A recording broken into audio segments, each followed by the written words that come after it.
कच्छ અને ગુજરાતની રસપ્રદ ઘટનાઓને સમાચાર જાણવા અમારી ચેનલને લાઇક, શેર અને સબસ્ક્રાઇબ કરો। जनता पार्टी कच्छ जिला कार्यालय कमलम मध्य जिल्लाभरमांथी आवेला कार्यकर्ताओं साथे भारतीय जनता पार्टीना स्थापना दिवसनी उजवણીનો कार्यक्रम અત્રે भारतीय जनता पार्टी कच्छ कार्यालय मध्य कमलम मध्य करवामां आव्यो छे।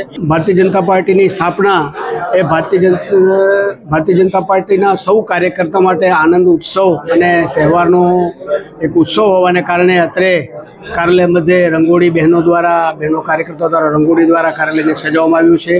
रात्रे लाइट द्वारा रोशनी पण करवामां आवी छे अने सौ कार्यकर्ताओं आजे અત્રે ए उजवણીना भागरूपे અત્રે कार्यक्रममां आव्या हता।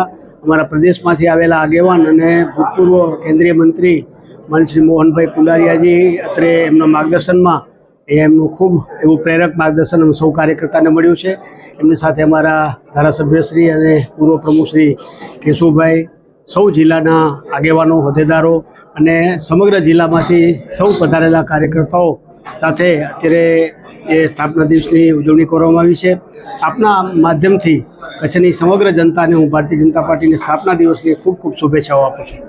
खास करीने 6 एप्रिल 1980 में भारतीय जनता पार्टी की स्थापना करवामां आवी। एना भागरूपे दर वर्षे पार्टीना स्थापना दिन निमित्ते एक उजवણીનો कार्यक्रम करवामां आवतो होय छे। एना भागरूपे आज आखा भारतनी अंदर एके साथे आ कार्यक्रमनी उजवणी करवामां आवी रही छे। कच्छनी अंदर पण भारतीय जनता पार्टीना कमलम खाते कच्छना कार्यकर्ताओनी साथे मळीने आज भारतीय जनता पार्टी स्थापना दिननी उजवણીના कार्यक्रमમાં મને પણ ઉપસ્થિત રહેવાની તક મળી છે। ભારતીય જનતા પાર્ટીનો કાર્યકર્તા હંમેશા પોતાના હિતને ધ્યાનમાં રાખ્યા વિના આ દેશ વિકસિત કઈ રીતે બને, ભારત વિશ્વગુરુ કઈ રીતે બને, એના માટે જે કામ કરતો ભારતીય જનતા પાર્ટીનો કાર્યકર્તા ને દેશના વડાપ્રધાન આદરણીય નરેન્દ્રભાઈની એક કલ્પના 2047 વિકસિત ભારત બને, અમારી ભાવિ પેઢીને સુંદર ભારત મળે, વિકસિત ભારત મળે, એના માટે જે નારો આપ્યો છે એને ધ્યાનમાં રાખીને ભારતીય જનતા પાર્ટીનો કાર્યકર્તા કામ કરતો હોય છે।